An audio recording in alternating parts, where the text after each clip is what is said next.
계속 사람이 두 발로 걷기 때문에 다른 관절처럼 쉴 수가 없다 보니까 힘이 생길 때까지 깔아서 골반의 밸런스를 잡아줄 수 있죠. 이 케이스는 조금 특이한데, 그러니까 이게 29살이니까 나이가 어리진 않잖아요. 순간증이 이렇게 있어요. 그래서 이게 벌써 2016년에 치료를 했던 케이스인데, 골반이 틀어져 있고 저 환자는 앉으면 한쪽 골반이 뜨는 것 같대요. 허리가 계속 불편하다 그래서 저 당시만 해도 다리 길이가 다르니까 깔창을 깔아서 골반의 밸런스를 잡아주고 골반 교정해주고, 그 다음에 인대가 느슨한 게 보니까 인대 강화 치료까지 했고 균형을 잡아놨는데 안 좋아져요. 그래서 이게 뭘까? 그러고 가만히 환자를 봤더니 거북목이 보이거든요. 그래서 이 사람 턱을 교정해주고 이쪽을 잡아볼 때 갑자기 확 거의 서거든요. 그래서 척추 자체를 교정해서 측만증을 잡는 건 사실은 거의 불가능하다고 봐야 돼요. 걔는 균형을 잡으려고 어쩔 수 없이 저렇게 삐뚤어졌는데 얘에 대한 이유는 묻지도 따지도 않고 자꾸 네가 잘못했다고 맞추겠다 그러면 좋아질 수가 없거든요. 저도 그래서 저 케이스가 기억에 되게 남아서 저거를 찾아서 따로 지금 파워포인트를 뽑아 놓은 건데, 기본적으로는 발하고 턱관절이 전체 자세한테 너무 영향을 크게 주거든요. 그래서 그 부분들만 좀 균형을 잡아주더라도 자세 균형이 상당히 안정되게 해볼 수 있어요. 측만증은 생각보다 그렇게 어렵진 않을 때가 많습니다. 이런 식으로 들어오는 사람이 있어요. 그러니까 우리가 그냥 엑스레이를 찍어서는 자세히 모르지만 사진이 이렇게 나오면 어때요? 서서 찍은 사진인데 고관절 높이가 다르잖아요. 골반도 오른쪽이 낮고 꼬리뼈도 오른쪽으로 쏠려 떨어진다 그러면 이 사람은 예를 들어서 발이 이렇게 서 있지 못하고 이렇게 내려앉는 양상일 테니까, 그럼 이쪽을 서포트를 해서 균형을 잡겠다고 생각하는 것도 의미가 있어요. 지금도 보면 오른쪽으로 다 쏠려 있는데 지금 깔창을 깔았더니 갑자기 골반 균형이 딱 맞춰지잖아요.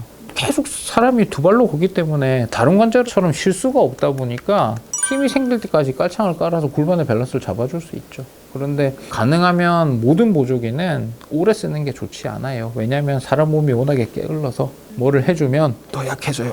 그래서 허리 수술을 해서 기구를 박아도 허리 보조기를 3개월을 끼잖아요. 그리고 빼거든요.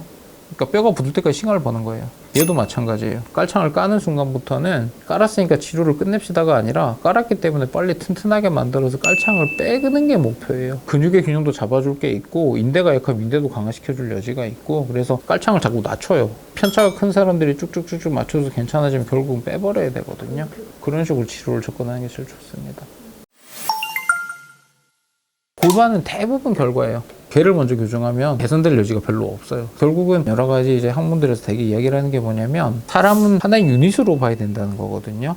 그런 케이스도 있었는데, 골프를 열심히 치다 와가지고 삼두박근이 너무 아프다 그러고 와서 골프 해보냐 그러고 여기가 아파서 온 사람이 있었는데, 여긴 초음파를 봐도 별건 없어요. 약간 부은 건 있지만, 근데 이 환자가 잘 보면 삼두박근 끝이 아프잖아요. 그럼 이게 어떤 상황일 때가 많냐면, 이 삼두근이 제대로 작동이 안 되면 여기가 아플 때가 많아요. 근데 삼두근이 왜 작동이 안 되는지 봤더니 이두박근이 힘을 안 빼요. 근육이라는 구조들은 서로 기랑근이라 그래서 구부리고 피는 근육이 같이 있잖아요. 그럼 얘가 하나가 액션을 딱 걸기 시작하면 얘가 억제가 돼야 돼요. 그래야지 확 끌려 들어오고, 필 때는 얘가 작동하고 얘가 꺼져야 되는데, 그래서 쉴 때는 둘 다 쉬어야 되거든요. 근데 어떤 상황 때문에 얘가 힘을 빼지를 못해요.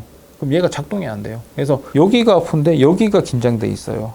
그래서 여기를 풀었더니 개선이 되거든요. 근데 이게 왜 이런지 봤더니 목이 떨어서 어깨가 말리니까 이게 자동적으로 톤이 올라가서 이런 상황이 만들어졌기 때문에 위쪽을 풀어버렸더니 이게 통증이 되게 좋아졌어요. 그래서 우리가 테니스 엘보도 그렇고 골프 엘보도 그렇고 관절 자체가 찢어져 갖고 근육이 뼈에 붙어야 되는데 근육이 파열되면서 이게 찢어져서 통증이 나타나고 그런 건 보인단 말이에요. 초음파로 이걸 보고 치료를 해주는 것도 맞아요. 근데 그게 틀렸다는 게 아니라 밸런스를 잡겠다고 생각을 해줘야 되거든요. 그런 연관성을 좀 들여다보는 게 되게 중요합니다.